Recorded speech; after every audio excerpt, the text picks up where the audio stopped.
Boa noite a quem está nos assistindo agora.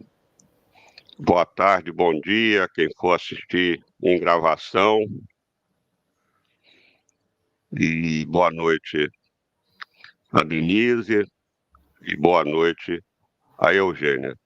Denise, como sempre, você faz a apresentação e depois me passa a palavra. Muito bem, então, boa noite, boas-vindas a todos e todas que nos acompanham. Hoje temos uma live sobre a recriação da Comissão Especial de Mortos e Desaparecidos Políticos, um tema da maior importância para as famílias que ainda buscam, os seus mortos e desaparecidos e para todos os brasileiros e brasileiras que têm o direito, de conhecer a verdade sobre os crimes da época da ditadura.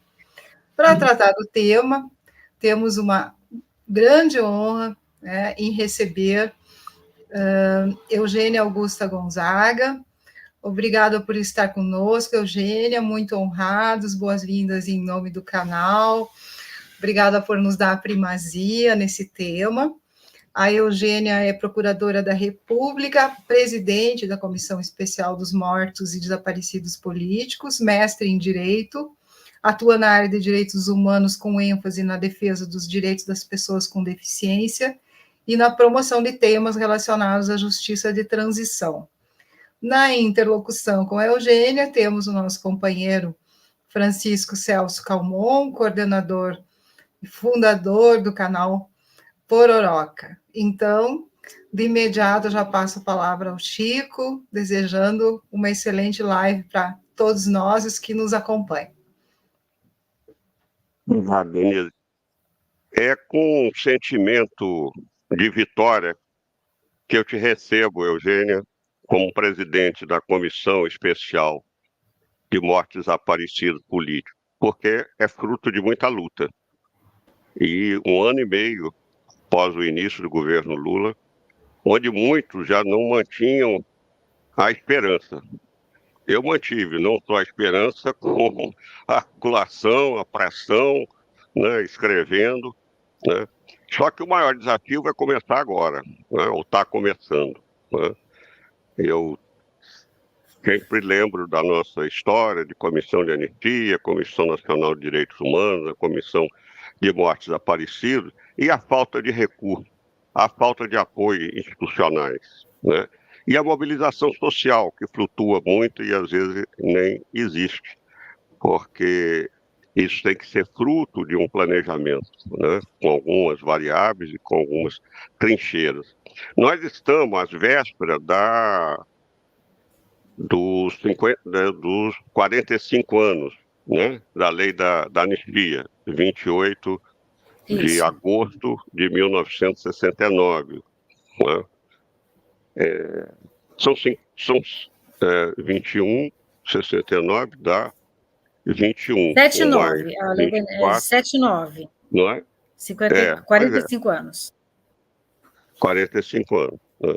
Então, são 45 anos sem punição dos criminosos de lesa humanidade, ainda no presente, muitos anistianos à espera de reparação, e a história, com H maiúsculo, esperando pela justiça de transição como um todo. Com a recriação da Comissão Especial de Mortes Desaparecidos, a gente dá mais um passo, provavelmente com a criminalização e a punição dos militares e dos demais que participaram da intentona de 8 de janeiro de 2023, provavelmente a gente comece a quebrar um tabu e comece a ter uma justiça de transição reversa, que é o que eu chamo. Eu te conheci presencialmente, Eugênia, no evento sobre a lei da anistia, lá no Senado, na Comissão de Direitos Humanos do Senado, dirigido na época por Capibaribe. E aí eu pedi a Jade que encontrasse essa foto, e está aí você falando. Você falou depois de mim, você foi a última que falou. E tivemos um ponto em comum.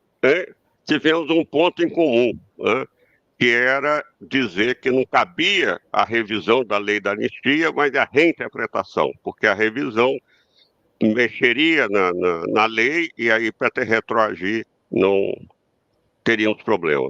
Né? Quer dizer, revisar versus interpretar, e nós ainda estamos com essa interpretação pendente.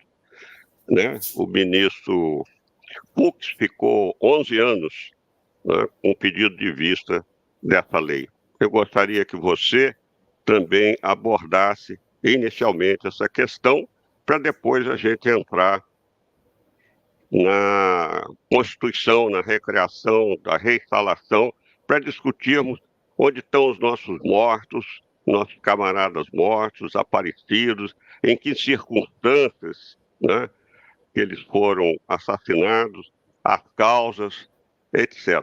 Né? Mas vamos antes falar um pouquinho desses 45 anos da lei da anistia e do nosso encontro presencial, onde eu te conheci, você também me conheceu pela primeira vez, você representando já essa comissão e eu representando a Rede Brasil, Memória, Verdade e Justiça. Boa noite, Eugênia. Como eu te falei, é uma vitória a recriação. Então eu vou brindar essa vitória com uma taça de vinho. Pode crer que eu vou Vou brindar com a minha garrafinha goles de água aqui, de porque, água. infelizmente, eu não tenho uma taça de vinho aqui para brindar com você.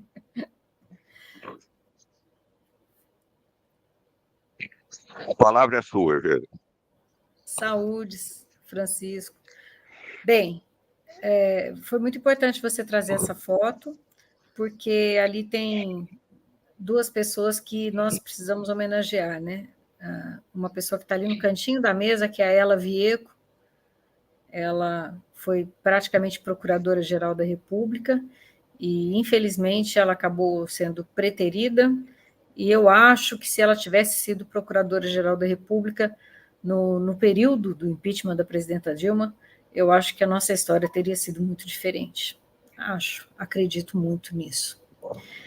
Temos ali outra mulher também, muito importante nessa luta toda, que é a Diva Santana, que é membro da comissão praticamente desde a sua criação, continua sendo, ainda hoje, né, conversando com ela contando, né, das dores, das agruras, né, dos familiares, recebendo as notícias sobre a impossibilidade de punição dos agentes, porque por mais que a gente já tenha avançado, conseguido entrar com ações, que já tenha sentenças, condenações da Corte Interamericana, a gente tem um problema muito sério, né, que é a falta de informações, o fato de que muitos desses agentes faleceram, muitas dessas testemunhas faleceram. Então, o Brasil, infelizmente, é um péssimo exemplo, né, na América Latina e no planeta, né, sobre essa questão da justiça de transição.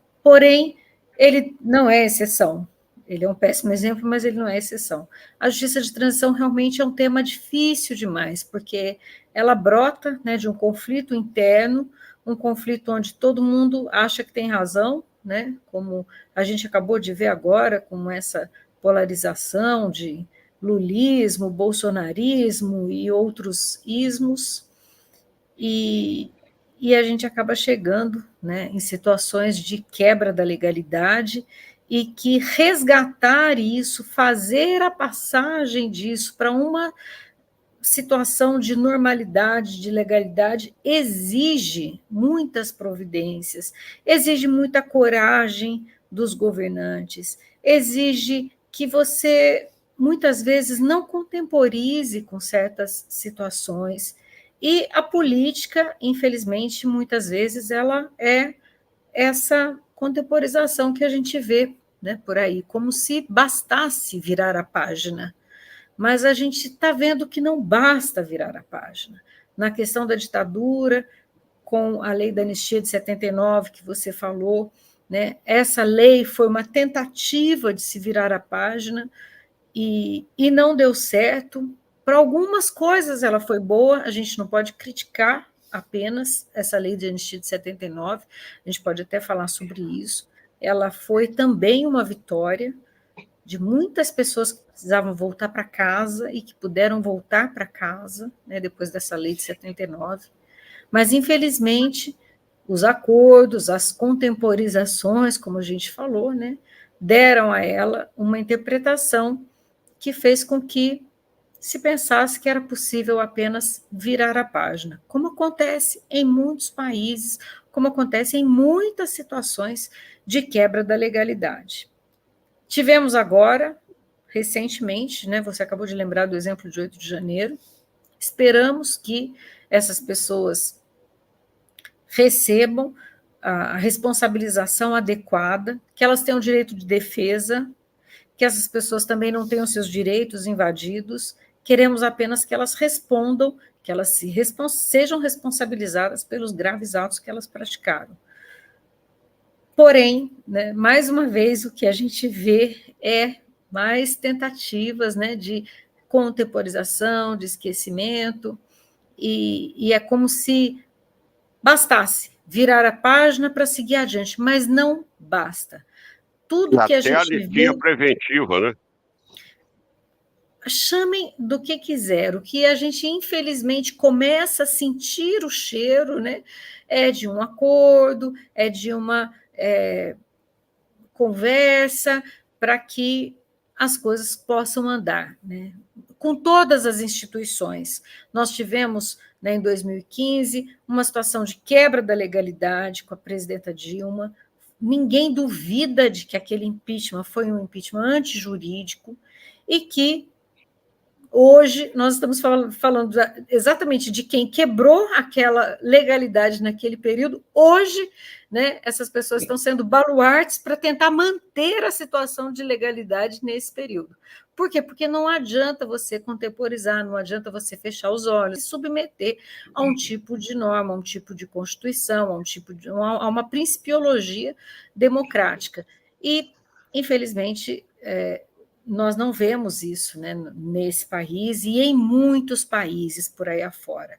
A gente ainda tem, né, muito a ideia, né, do poder, a ideia de que pode mais quem é mais forte e assim por diante. Mas estamos evoluindo, a gente está numa tentativa.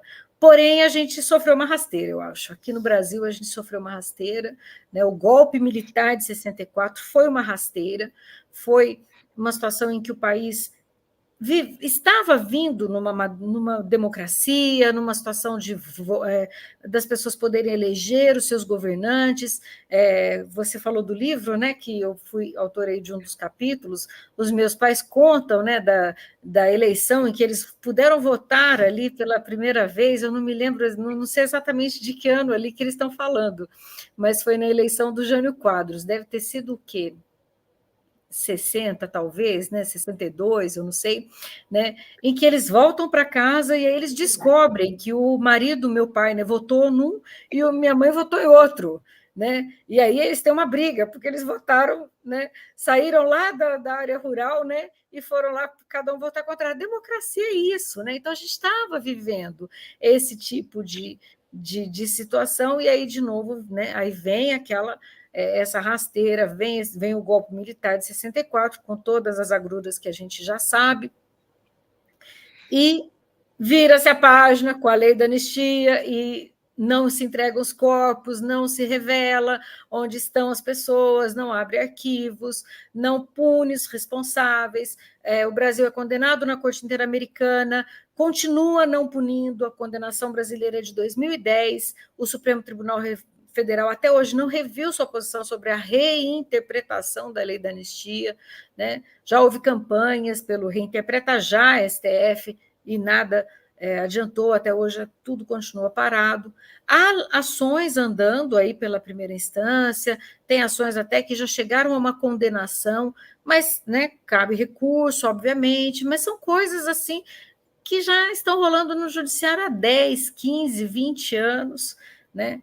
Eu até falo, puxa, eu estudei tanto direito na minha vida, eu achava que eu sabia propor ações, né? Mas eu quase nunca ganho as ações que eu entro, porque a gente trabalha com temas muito sensíveis, né? Muito delicados, e que o judiciário ainda é muito refratário, né, a tudo isso. Então, a gente tem um conjunto de problemas, né? A gente tem a questão política, a questão da legislação que não ajuda, e um judiciário também que não é diferente de tudo isso, e estamos vendo essa situação de impunidade dos crimes do passado que continuam se repetindo, né? A polícia que continua fazendo desaparecer pessoas, utilizando a mesma política de desaparecimento. Eu sempre digo, né? Todos são desaparecidos políticos, porque é uma política de desaparecimento, né? De quem não interessa, e acabamos chegando em 8 de janeiro, e agora estamos aqui todos tentando, né? Ficarmos unidos aí em torno da manutenção da democracia. Então, nós vamos falar mais do livro e do seu artigo, mas vamos deixar para o final. Porque o final do seu artigo, ele fala quase que da desesperança do tempo decorrido, né, como desestímulo na recriação ou reinstalação da comissão, né? Por isso que eu digo que foi uma vitória que vale muita gente comemorar, porém o desafio, a meu juízo, começa agora, né? E aí eu começaria entrando, dizendo, primeiro perguntando para você esclarecer a quem estiver nos ouvindo e os demais, quantos companheiros ou pessoas em geral estão desaparecidas pelas ações da ditadura, tá? E se há pistas de como encontrar seus restos mortais. Se a gente espera boa vontade, a gente que eu digo é a comissão, né? Os meus é a comissão. Espera-se boa vontade das Forças Armadas ou há mecanismo para fazer com que elas colaborem. Quer dizer, como isso por um lado. Por outro lado, a importância da força das militâncias, né? Não só dos parentes dos mortos desaparecidos, mas da militância no geral, e à medida do possível da consciência da sociedade também, se mantendo, né, mobilizada, né, e sendo um instrumento de ajuda na superação de dificuldades que a comissão vier a ter. Porque a história das outras comissões, e eu acho que também essa anteriormente, é falta de recursos materiais, falta de apoio institucional, tá? E vai levando assim um certo desânimo da militância e acaba quase que ficando sozinho os membros a enfrentar uma dificuldade que é histórica, né? Quem é que vai dizer para nós, né, por que sumiram, por que mataram, por que sumiram com os corpos, aonde estão, né? Vão ter que ser as Forças Armadas, tá? Pois bem, então eu começo agora já com essa questão para você, falando aí de qual é a estimativa hoje que a gente tem, né, dos desaparecidos, não são só aqueles que a Comissão Nacional da Verdade havia levantado, né? Nós temos hoje a questão dos camponeses, dos indígenas, com números mais atualizados, né? Inclusive do Gilney. Então, a sua questão são muitas. não. A sua questão são muitas. Bem, nós falamos hoje no Brasil que aconteceu alguma coisa aqui, tudo bem? Continuamos no ar? Continua, está um breve congelamento. Jade, está ok? Bem.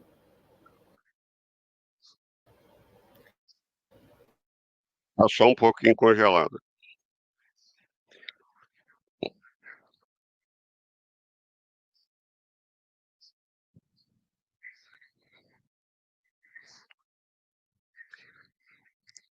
Nós estamos aguardando a Eugênia voltar a ter som, a gente não está com a imagem dela. Provavelmente a questão da internet. E eu vou até pedir a Jade para botar, Jade, até a Eugênia voltar, o nosso esquemático sobre justiça de transição. Porque muita gente fala, mas não tem um esquemático que facilite a entender o que é a justiça de transição, né? Muitas vezes se reduz a questão só da memória ou só da justiça, mas a justiça de transição ela tem três grandes eixos, né? Memória e verdade, que é trazer a memória ao conhecimento e estabelecer a verdade entre a memória verdadeira e o que foi deformado pela ditadura, memória e desinformação. Eugênio, seu som já está bom? Liga o teu som, por favor. Alô? Pronto? Ali, voltou.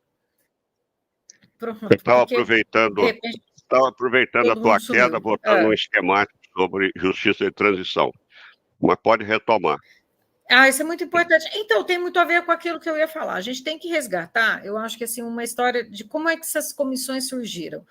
Todas essas comissões que a gente está falando, sobre mortes, comissão da verdade, comissão de anistia, são espécies de comissões da verdade, né? Comissões para que se apure o que aconteceu, para que se possa, né, passar adiante, responsabilizar, né, os autores dos graves crimes, entregar os corpos, indenizar as vítimas, que não precisa ser apenas indenização pecuniária, né, mas também indenizações morais, como reconhecimento, pedido de desculpas, entre outros.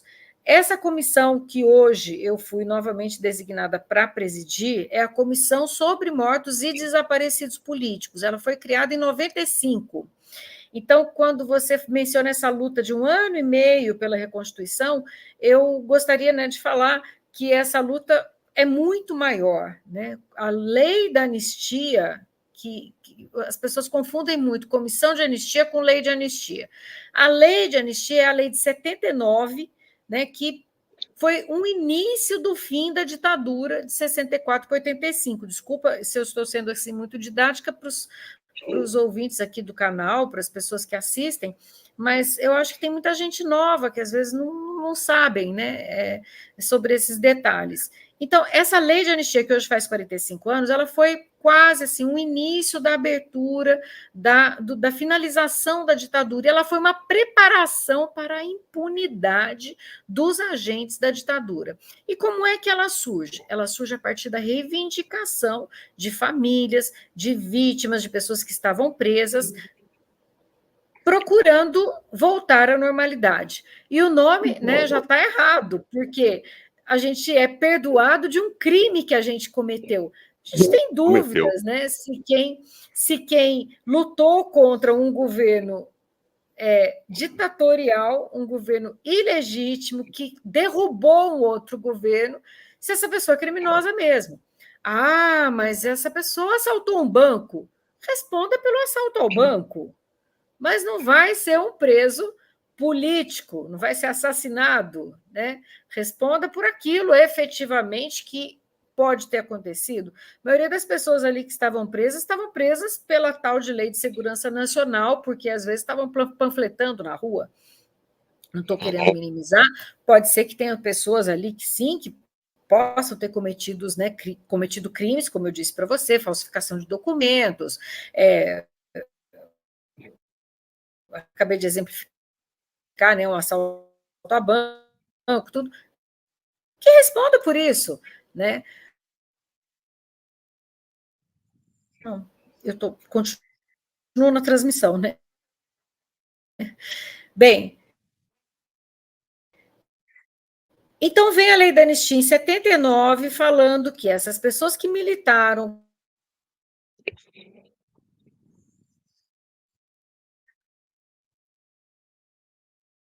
dessa lei, falando que não são os militantes políticos.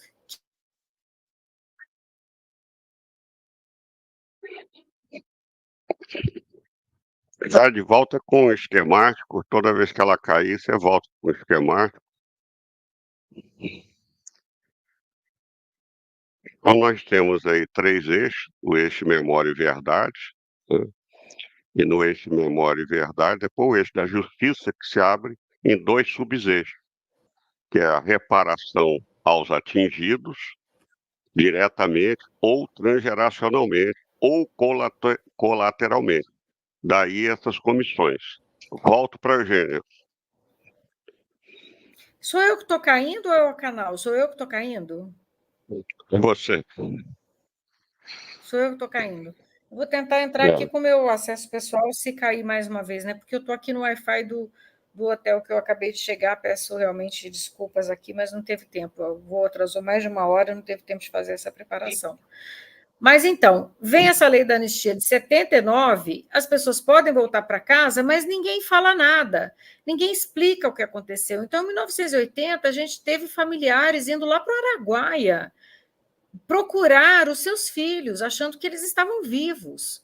Ninguém imaginava que essas pessoas tinham sido mortas, executadas. Ninguém imaginava onde que estavam esses desaparecidos políticos. Então começa essa luta dos familiares para poder ter essa revelação da verdade, que nunca veio completamente. Foi a chamada verdade a conta-gotas, que nada mais é do que mais uma forma de tortura. Então, enfim, e aí, quando não tem mais como sustentar, né, que essas pessoas não tinham morrido, né, o governo resolve assumir que, sim, que mataram algumas pessoas.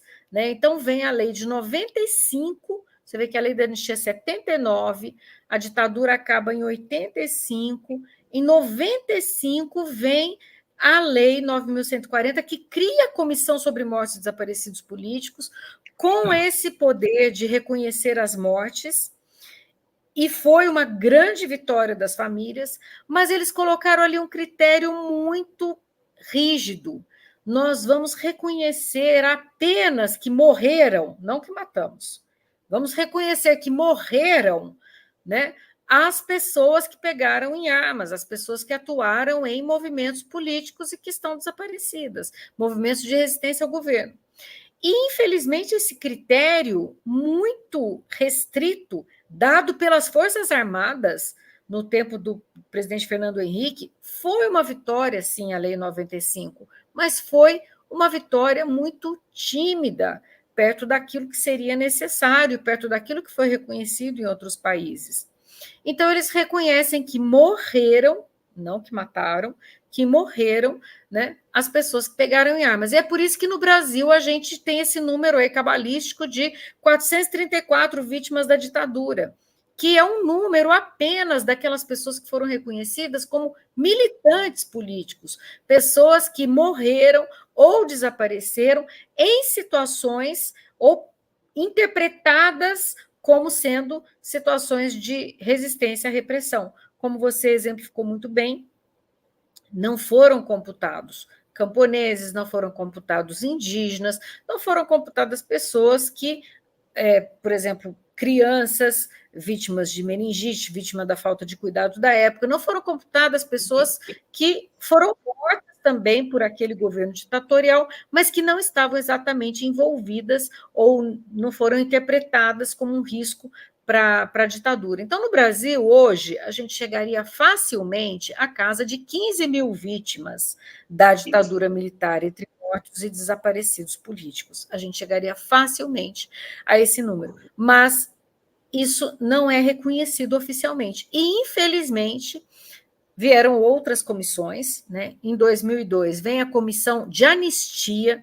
Que comissão que é essa? Era para anistiar as pessoas lá de 79? Não, era para conferir indenização às pessoas que foram perseguidas, que foram atingidas de qualquer modo pela ditadura.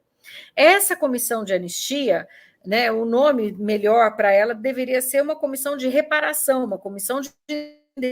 Né? Essa comissão ela indenizou aproximadamente 20 mil pessoas atingidas de algum modo pela ditadura. Tem ainda milhares de pedidos pendentes de análise. Então, essa comissão eu acho que é a que mais reflete, né, o peso da ditadura nesse período.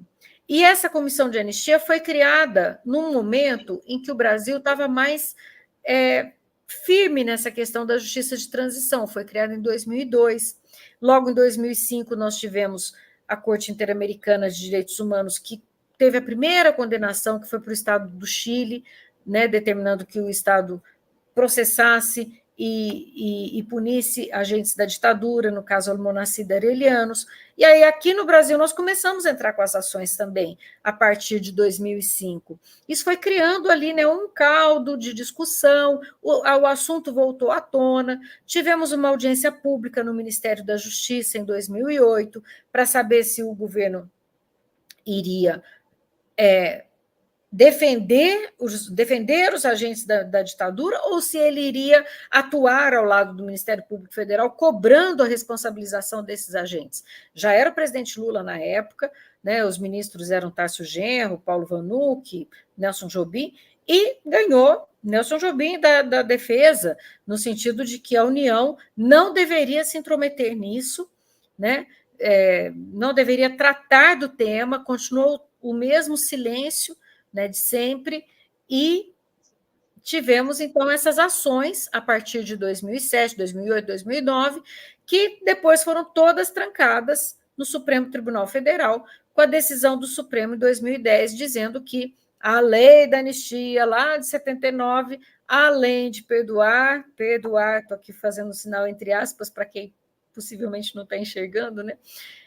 Além de perdoar esses crimes, supostos crimes, né, das pessoas que lutaram contra esse ditatorial, ela teria também isentado os militares que perseguiram, combateram, mataram, estupraram, sequestraram essas pessoas. E o Supremo chancelou essa visão em 2010. Então, essas ações todas ficaram paralisadas. E então vem a condenação pela Corte Interamericana de Direitos Humanos, a condenação do Brasil pela Corte Interamericana, no finalzinho de 2010, pouco depois que o STF falou que a lei de anistia valia também para os agentes da repressão. E é aí que surge a Comissão Nacional da Verdade. Por quê? Porque o Brasil foi condenado a fazer uma Comissão Nacional da Verdade. Muita gente imputa a presidenta Dilma, fala assim, não, a culpa foi dela, que fez a Comissão Nacional da Verdade, ela provocou os militares. Não provocou foi nada. Ela até, assim, era extremamente cautelosa com todos esses temas, porque ela não queria jamais ser interpretada como alguém que tivesse, por exemplo, atuando em causa própria, já que ela realmente, né, foi uma presa política, né? Então, ela tinha maior cautela em relação a tudo isso. E acabou criando a Comissão Nacional da Verdade em 2012, que aí a gente já está falando, então, de uma terceira comissão, com a missão, né, de apurar, de fazer isso que você está falando aqui.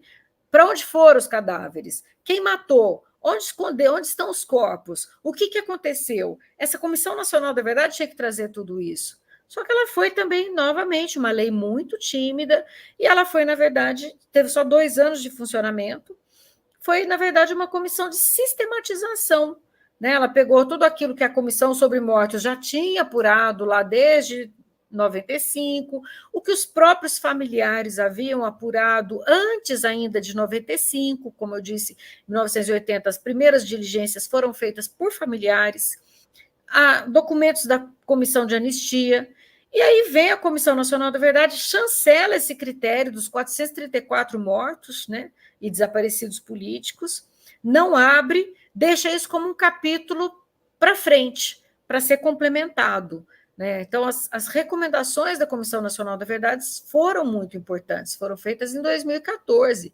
mas aí veio toda a desestabilização política que, na minha opinião, muita gente acredita a Comissão Nacional da Verdade, mas, na minha opinião, isso não teve nada a ver com a Comissão Nacional da Verdade, porque, como eu disse, ela só fez chancelar, né? Ela só fez sistematizar aquilo que já havia sido apurado.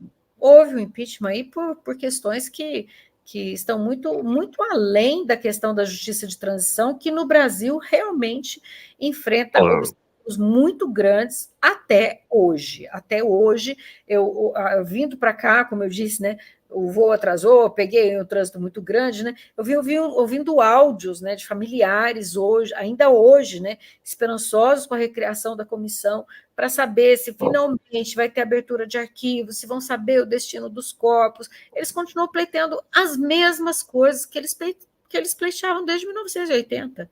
Isso é inaceitável.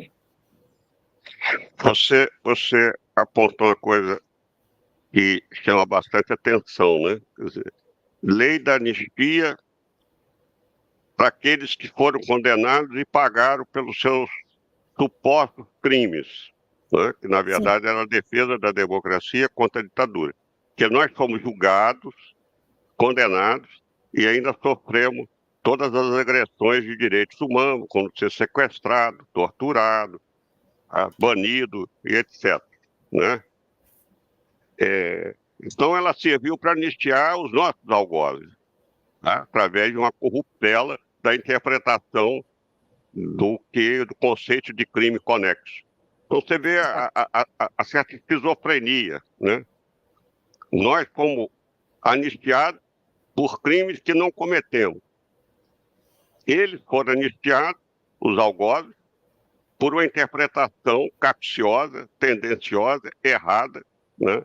Dos juristas defensores da ditadura e também do STF. Né? O pior é a manutenção dessa interpretação, né?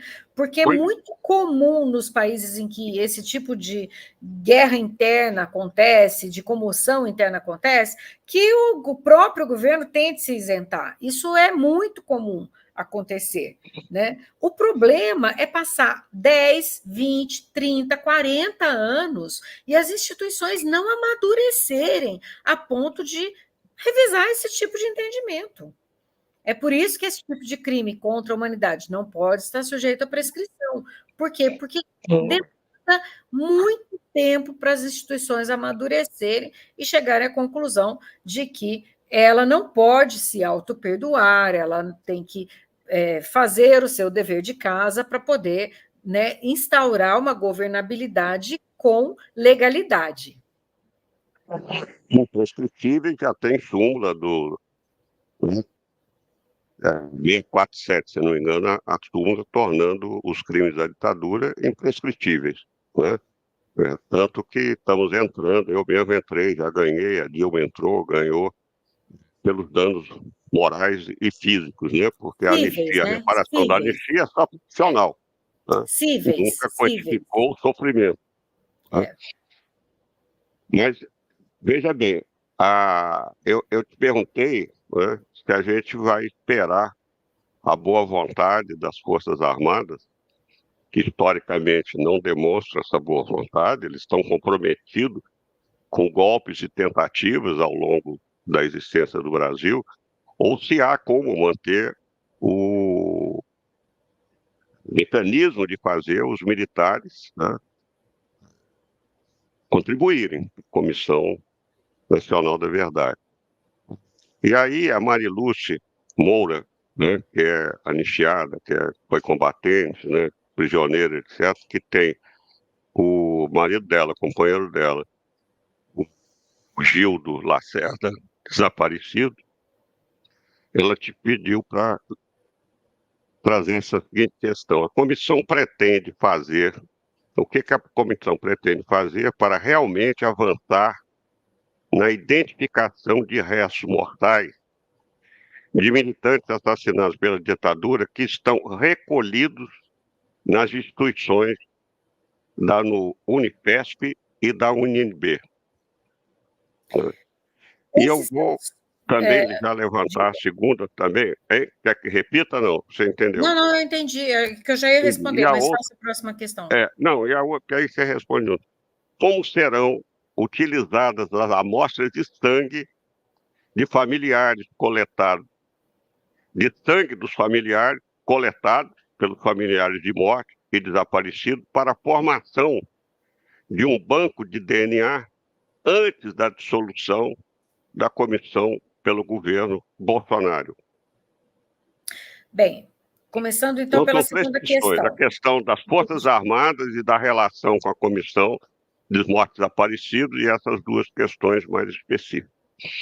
Então, são três: a questão das Forças Armadas, a questão do destino desses remanescentes humanos que estão nessas instituições e o banco de DNA. Então, começando aqui pelo banco de DNA. Pelo menos no período em que eu presidi a comissão, nós seguimos protocolos internacionais de fazer essa coleta com base em termos de consentimento livre esclarecido. Então, a pessoa que doava a ação, ela sabia para quem, a amostra, né, de sangue, sabia para quem ela estava doando e doava 3.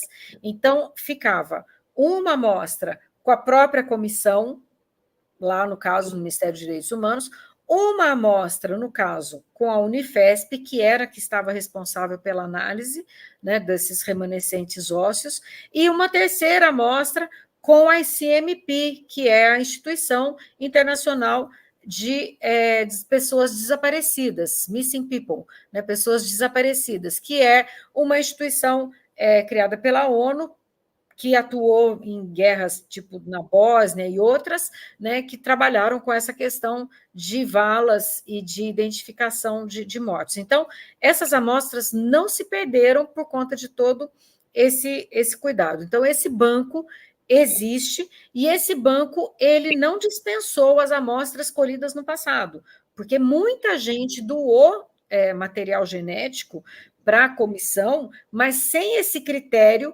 adotado a partir dos anos 2010, né? E que também não existia na época esse tipo de coisa, mas essas outras amostras foram aproveitadas e, se necessário, são utilizadas para validar o banco novo. O que nós pretendemos? Dar sequência na complementação desse banco e que ele seja feito novamente, continue sendo feito, seguindo esses protocolos internacionais, e, se possível, uma ideia, né, é tentar conciliar, né, juntar esse banco genético só dos familiares de desaparecidos políticos com o banco genético de familiares de desaparecidos em geral.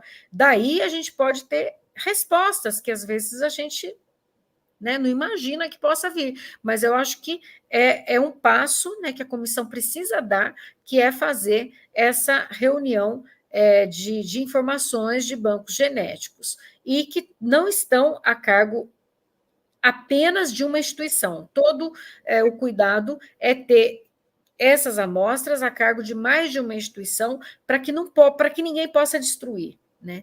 Para que seja muito difícil, né, que isso se perca. Então, isso é uma questão do banco de dados dos familiares. Os remanescentes ósseos, que até a gente convencionou atualmente chamar na comissão, seguindo a nomenclatura que a Comissão Interamericana de Direitos Humanos vem usando, é chamar de remanescentes humanos. Por quê? Porque não é apenas o osso que é importante, né? Muitas vezes é uma peça de roupa que está junto, é um aparelho de dente que está junto, né? Então, são os remanescentes humanos. Esses remanescentes humanos que hoje estão na Unifesp, aqui em São Paulo, que são os oriundos da Vala de Perus, principalmente, e alguns remanescentes que estão na UNB, que vieram do Araguaia, esses remanescentes, eles já estão sendo analisados, os da Unifesp, né, por essa instituição, com verbas que, quando eu estava na presidência da comissão, já estavam garantidas, já tem contrato, inclusive teve 2 identificações já, né, fruto desse trabalho, né, que foi do Dimas Casimiro e do Ayrton Mortati. Então, espero que a gente possa retomar esse trabalho e dar sequência e conseguir ter outras identificações. Então, esses já estão sendo trabalhados, e esses não me preocupam tanto, até porque eles são fruto de decisões judiciais. Nenhum governo vai conseguir desmanchar isso que está feito, porque tem decisões judiciais, ações que nós entramos no Ministério Público garantindo que esses remanescentes humanos sejam analisados. Me preocupa os da UNB, porque o estado de degradação deles é muito grande, né? Então, agora, outra prioridade da comissão é conseguir que esses remanescentes sejam analisados por instituições capacitadas, como essa ICMP ou outras, né, que vierem a demonstrar ser tão habilitadas quanto para fazer análise dessas ossadas antigas. Esperamos conseguir isso. Agora, como conseguir respostas, né? Porque a gente precisa ir atrás. Onde estavam essas pessoas? No caso do Gildo, né? Será que foi enterrado no cemitério da Várzea, lá em Recife? Né? Ou no caso do Araguaia, estão em Xambioá? Onde elas estão? O que aconteceu? Quem pode nos dar essas respostas? Né?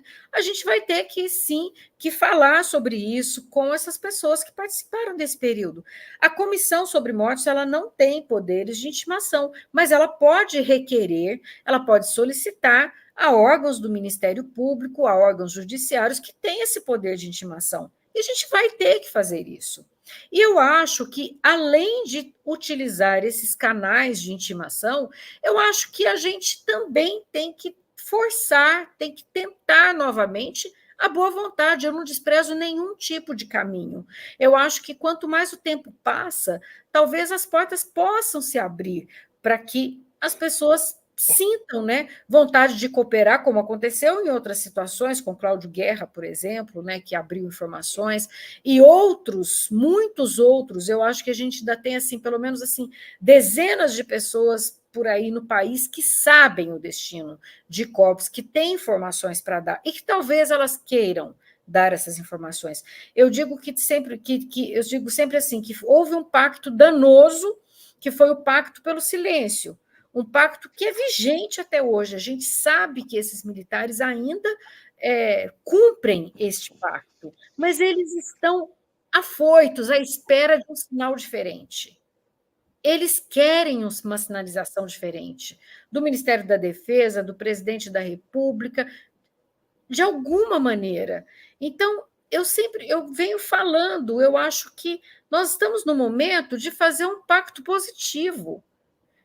E um pacto que parta do mínimo, que é a entrega dos corpos, é a revelação do destino dos corpos. Onde estão esses desaparecidos? Foi jogado ao mar? Por quem? Em que data? Em qual helicóptero? Quem, né? Ainda que a gente não consiga falar de responsabilização no âmbito da comissão, porque a comissão não é um órgão judiciário, o judiciário é outro caminho, que a comissão ela pode apenas oferecer informações, mas a comissão ela tem o dever de ir atrás, de apurar, de trazer essas respostas. E eu espero que com esse tempo todo, com essa dissolução que aconteceu pelo governo Bolsonaro, com esse tempo todo que o presidente Lula demorou, né, para poder reconstituir a comissão, com esses fatos ocorridos em 8 de janeiro, eu espero que todos esses fatos tenham, que eles possam, né, contribuir para que a gente tenha hoje um outro cenário, um cenário histórico que nos ajude a reconstituir esses fatos, um cenário que a gente não tinha há 10 anos atrás, há 5 anos atrás. Espero, eu estou, né, hoje, né, reassumindo a Comissão sobre Mortos com essa expectativa de que a gente, em razão de todos esses últimos acontecimentos, desse tempo decorrido, que a gente possa partir de um pacto positivo mínimo, que é o direito humanitário dessas famílias de terem respostas sobre o destino dos corpos dos seus entes queridos. Esse é o pacto mínimo, é isso que a gente espera. E eu acredito que o governo vai colaborar.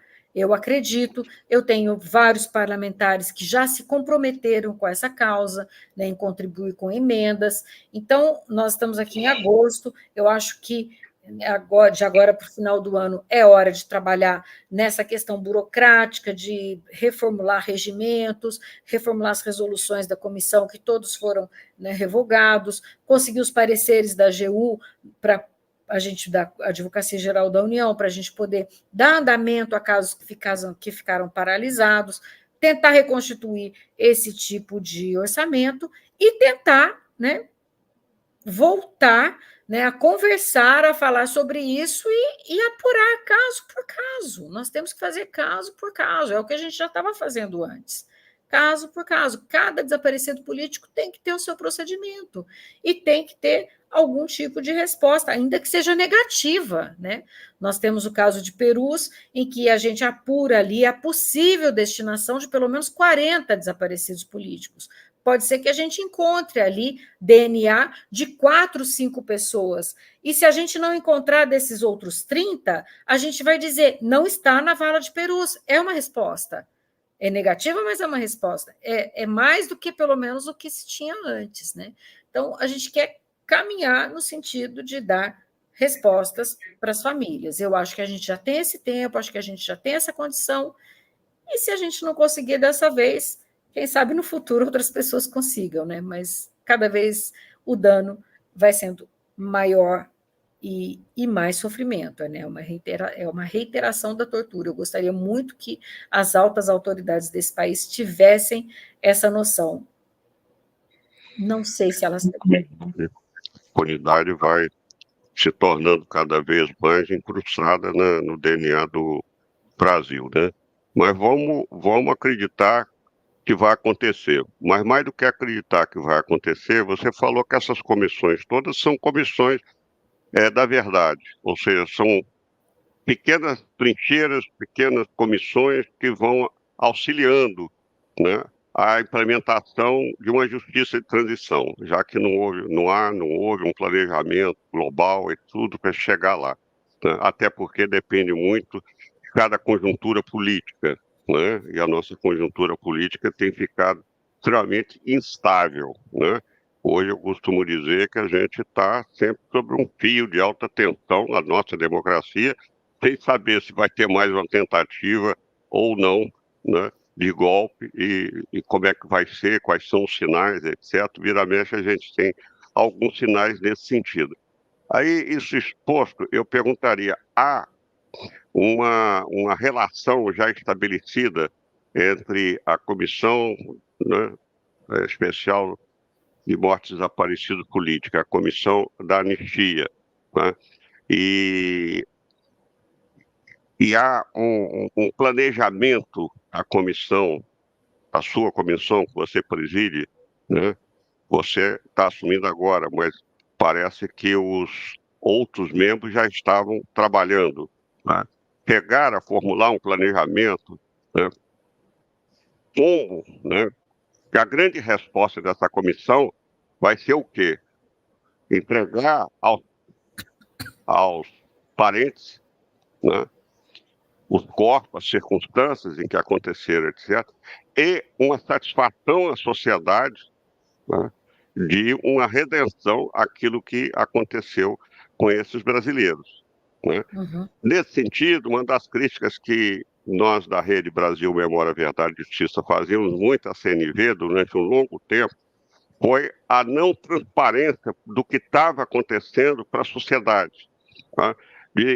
Esperavam quase que fazer um arquivão, né, tipo arquivo burocrático, para depois entregar, né, e não passar a cada descoberta, a cada memória estabelecida, comunicar à sociedade e fazendo a sociedade acompanhar, ter consciência e ir sendo protagonista dessa questão que diz respeito a toda a nação, né? Como é que você vê isso aí? Como é que vocês estão pensando? Bem, há muitos anos que, mesmo antes da Comissão sobre Mortes, mesmo no Ministério Público, nós aprendemos que o familiar, né, que a sociedade, as vítimas, eles são os maiores interessados. E o nosso trabalho, ele já é de reparação no momento em que ele traz essa vítima, traz essa família para participar desse processo todo de busca, de busca da verdade e de encontro ou não, né, de respostas, mas eles têm que participar. E às vezes é muito dolorido, né, porque frequentemente, às vezes, a gente chega a respostas negativas, e isso faz sofrer. Só que o pior é ficar alijado, né, desse tipo de busca, desse tipo de procedimento. Então, a comissão, ela tem como regra, já tinha antes, e agora a gente quer ter mais ainda, porque a gente tem instrumentos hoje, né? YouTube, outras formas de participação diferente do que era 5, 6 anos atrás, e que a gente pode utilizar para que essas sessões sejam públicas e que tenham mais participação. O nosso planejamento hoje, né?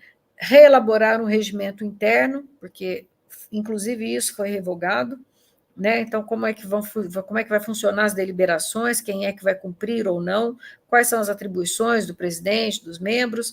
Então, já temos um esboço de regimento interno que provavelmente vai ser assinado nessa primeira sessão, que vai ser no dia 30 de agosto, né? Vai ter uma solenidade de retomada dos trabalhos, pela manhã, com a presença do ministro Silvio Almeida, e com a assinatura desse regimento, a comissão começa formalmente a funcionar e vai ter a sua primeira reunião ordinária nesse mesmo dia 30, e já vai ser uma reunião aberta ao público, uma reunião em que as pessoas vão poder ir, vão poder participar, e o formato dessa primeira reunião, nós queremos fazer um formato de plenária, justamente para construir esse plano de trabalho.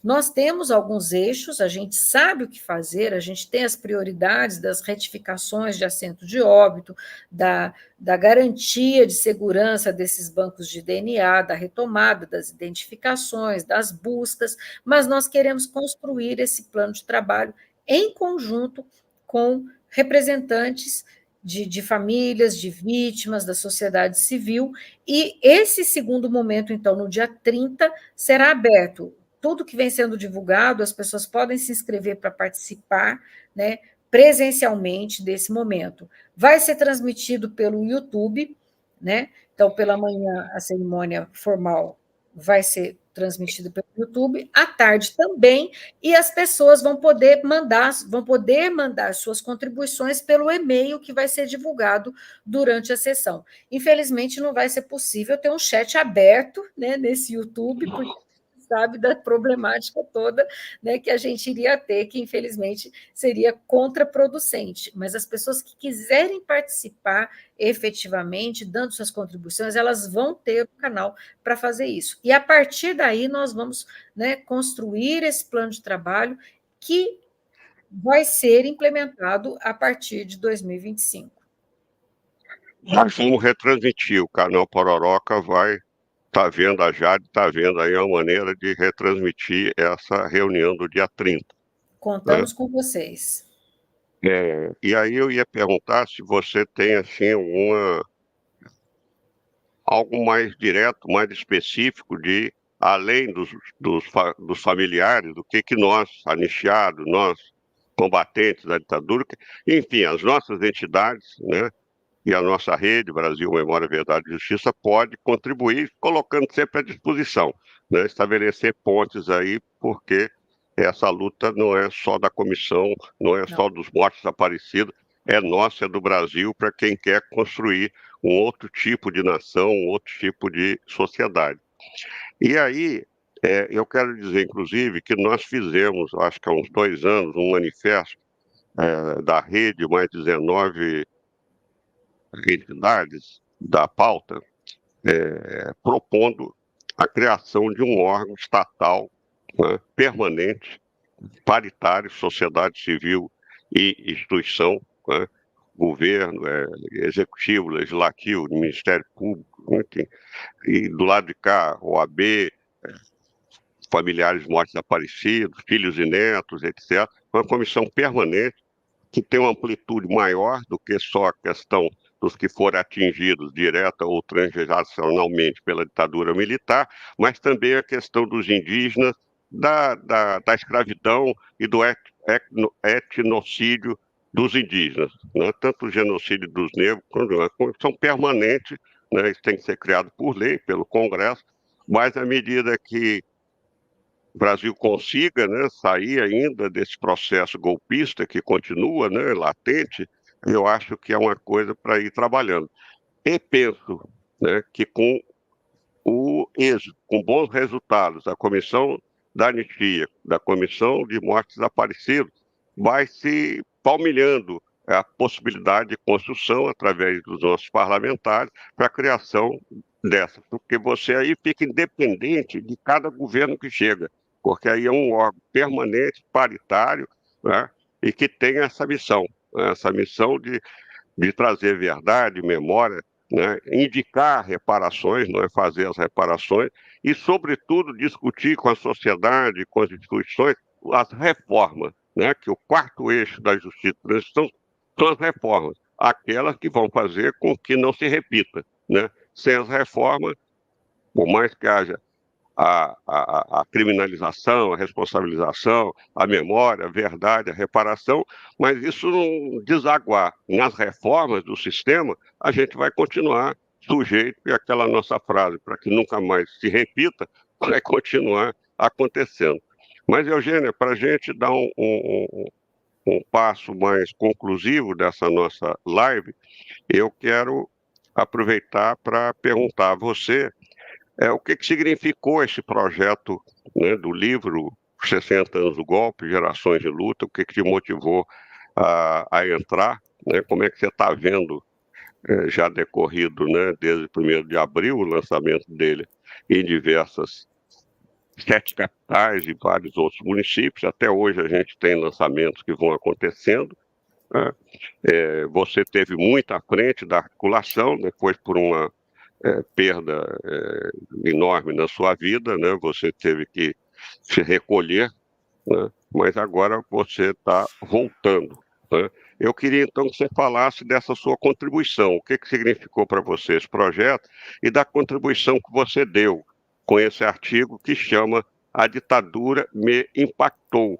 E você termina o seu artigo exatamente lamentando a demora da constituição dessa comissão, mas agora ela está recriada, está com você na cabeça, né? E é isso, gostaríamos de te ouvir para encerrarmos essa live. Bom, esse artigo para mim foi uma surpresa, né, o convite, que eu aproveito agora para reiterar aqui o agradecimento por me permitir participar dessa iniciativa, que aparentemente seria um livro escrito por quem vivenciou, né, esse período da ditadura, para quem foi diretamente impactado, e como, né, os ex-presos políticos, os familiares e tantas pessoas, né, que passaram por todos esses problemas causados pela ditadura. E quando você me convidou, eu falei, puxa, mas como eu vou contribuir? Porque eu não vivenciei esse período, né? Eu apenas trabalho com os problemas, né, com os resultados, com as consequências disso. E você falou assim, não, se coloca, né, como, né, pessoa, né, como é que você via, como é que você viu, e foi isso. Então, para mim, eu acho que até foi uma catarse, né, para me ver por que eu, não tendo vivido, né, nasci em 64, fui criada no interior, sou de família, assim,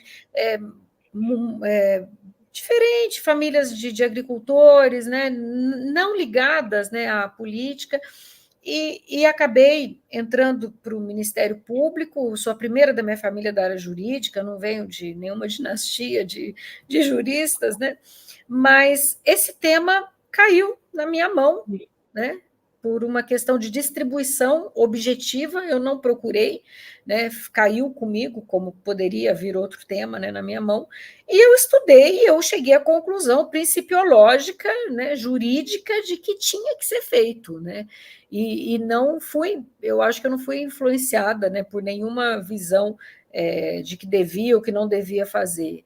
Então foi muito bom para mim, né, escrever e ter essa certeza de que eu tinha essa imparcialidade para fazer tudo o que eu fiz, e à medida que eu fui trabalhando com esse tema, isso já faz, então, pelo menos, né, 20 anos, né, mais de 20 anos já que eu atuo nessa questão da justiça de transição, eu fui me envolvendo, obviamente, né, e conhecendo a problemática, né, das famílias, e hoje, ainda que eu não voltasse a trabalhar no tema, eu tenho certeza que eu jamais deixaria, né, de apoiar essa causa, de atuar em prol desses direitos, seja como procuradora, seja como cidadã, porque é um tema, como você disse, que diz respeito a toda a nação, não é só para a gente. Então, esse artigo acho que me deu, né, essa tranquilidade. E eu estava muito empolgada, né, com o lançamento, mas infelizmente coincidiu, né, com esse evento, né, uma perda, né, terrível na minha vida, que foi do meu filho caçula, nesse mesmo período, e ao mesmo tempo, né, ele era um grande incentivador desse trabalho, ele apesar das dificuldades que ele tinha, né, intelectuais e tudo, ele tinha muito orgulho, né, do fato da mãe ajudar, ir no cemitério, localizar os corpos, né, ele até brincava, né, que eu trabalhava no Ministério dos Mortos e Desaparecidos Políticos, né, ele juntava os nomes todos, né, do Ministério, tudo. Eu falei, quem sabe um dia a gente tem um ministério, né, como você sugeriu, futuro, né, um órgão permanente, né, que fale sobre isso. E então eu tive para mim que eu acho que o resgate dessa dignidade, né, da pessoa que se foi, né, o resgate para a família, né? Acho que eu me vi um pouco também nessa condição de vítima, né? A perda dele passou por situações de erros hospitalares que não podiam ter acontecido. Eu não posso dizer que ele é uma vítima, né, do Estado, mas ele foi vitimado por certas situações. Então, de algum modo, acho que eu me vi também nessa posição, né, de lutar por um reconhecimento e eu decidi que, apesar, né, de todo esse impacto, eu falei, não, eu vou voltar para esse tema, e eu quero trabalhar com esse tema, porque eu acho que a gente tem que resgatar, tem que trabalhar por essa dignidade, né, na vida, né, e na morte, e pela resposta, né, a verdade liberta, né, como, né, tanta gente fala, como já é um ditado bíblico. Então, eu acho que o livro ele me impactou assim foi muito forte, né, ter escrito, estar trabalhando com isso, acontecer tudo isso, eu nem pude mais continuar participando, mas foi um momento para mim de reflexão muito importante e que me deu a certeza de que eu iria sim querer continuar atuando nesse tema. E eu não acreditava que a comissão fosse ser recriada, né? Agora aqui também falando, né, muito pessoalmente, né, eu fui exonerada pelo governo Bolsonaro pela imprensa. Eu não soube que eu ia ser exonerada em 2019, quando, né, esses fatos vieram à tona e que muita gente aqui acompanhou. A gente já não tem nem mais tempo para falar sobre isso, né? Mas eu fui nomeada pela imprensa também agora, em 2024, Isso eu porque não sabia, não. eu recebi um convite verbal em 2023, eu falei, não, estou à disposição, né? Mas eu precisava validar isso, precisava de ter um ofício, alguma coisa, né? E depois veio o decreto surpresa em 4 de julho, né? E me colocando na presidência da comissão, e foi surpreendente para mim, né? Naquele momento, eu falei, nossa, será que eu estou em condições? E foi aí que né? Eu pensei, falei, não, eu estou à disposição, eu vou fazer isso pelos familiares, né? E é por isso, então estamos aqui, né? Apesar de ter terminado o livro, então, naquela descrença, né? Hoje eu retomo e retomo com essa vontade de que as coisas sejam diferentes. Bom, a gente quer te colocar o canal Pororoca à sua disposição. Vamos ser também críticos, se necessário for, exigindo, tentando contribuir, né? Tenho certeza que a energia do Vinícius vai estar aí presente dentro de vocês, não tenha dúvida. Ele era um militante, além de um filho amoroso, cujo sorriso todo mundo se encantava, né? Nas caminhadas do silêncio, levava os cartazes, depois guardava em casa em ordem alfabética, mais de 100 cartazes, ele fazia questão, ele sabia o nome de cada um, de todo mundo, ele gostava muito realmente desse tema. E você já era e vai cada vez mais ser uma referência para nós, né? De lutadora da pauta, memória, verdade e justiça, e uma referência política no geral, porque você é uma cidadã atuante, né? Não vê a história passar, você é protagonista dessa história, portanto, é uma companheira nossa, uma companheira que vamos ter ainda muitas jornadas juntos, né? Porque, como eu disse e repito, a democracia no Brasil não está consolidada e ela passa exatamente o passado ser encarado como ser processado, né? Quem tem que se redimir, que se redima, a justiça tem que atuar, a memória tem que ser passado o mais possível para a sociedade, porque é incrível que a sociedade ainda não saiba o que se passou no Brasil, não conhece a história do Brasil, e o dia que conseguir conhecer a história do Brasil, Eugênia, eu acho que cria o que eu chamo de uma consciência de rejeição a esse passado, que o nosso passado não é bonito. Então você cria consciência de rejeição para sonhar com outro tipo de nação.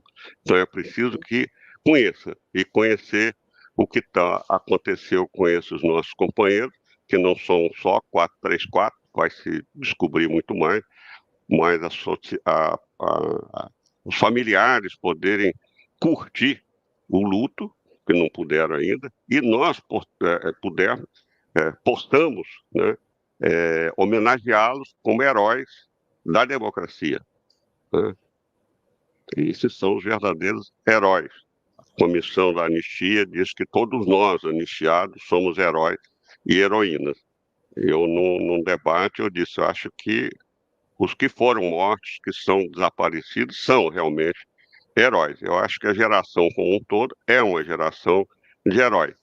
Mas considerar que cada um de nós é herói, eu acho que há uma distância conceitual, a meu juízo. Mas isso é uma outra questão. O que eu queria dizer, eu queria dizer que as palavras finais são tuas e que você conte com a gente. Contamos com vocês, com essa transmissão, com essa divulgação, né, entre as famílias, entre as pessoas, essa colaboração, a divulgação das informações, porque às vezes a gente pode fazer uma audiência pública, mas nem todo mundo ficou sabendo. Então, vocês, os canais, vocês têm esse papel muito grande de fazer, né, essa ponte, se possível, né, furar essa bolha, porque, como você falou, é muito importante que a sociedade conheça, porque se ela conhece, se ela sabe o que aconteceu, ela vai criar uma consciência de rejeição, como você chamou muito bem, a esses fatos do passado, e só assim a gente vai poder, né, falar em não repetição, em revisão do papel das instituições de segurança. É muito trabalho para ser feito e precisa de muitas mãos, de muitas instituições, de várias cores, né, tanto da parte do poder público, como da sociedade civil e da militância, enfim, de todo mundo.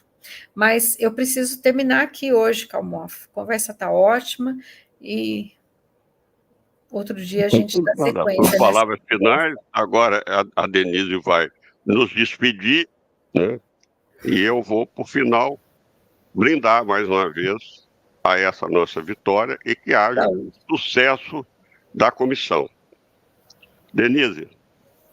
Muito bem, então agradecendo mais uma vez a Eugênia, ao Chico, ao pessoal que nos acompanha, quem ainda irá nos assistir, né, reforçando, né, as palavras da Eugênia e do Chico, vamos compartilhar, né, a verdade é importante, a informação é importante, né, que ela seja compartilhada, e eu gostaria de deixar aqui uma pergunta, um desafio que não é para ser respondido agora, mas que eu acho que eu ouvi vocês, né, brilhantemente me deu vontade de perguntar, mas eu disse, não vou interromper, mas quem sabe seja um tema para uma próxima conversa, que eu acho que é um assunto ainda mais obscuro, né, entre tantas essas questões, que é o sequestro de crianças e bebês, né, que foram apropriados por famílias, principalmente de militares, né?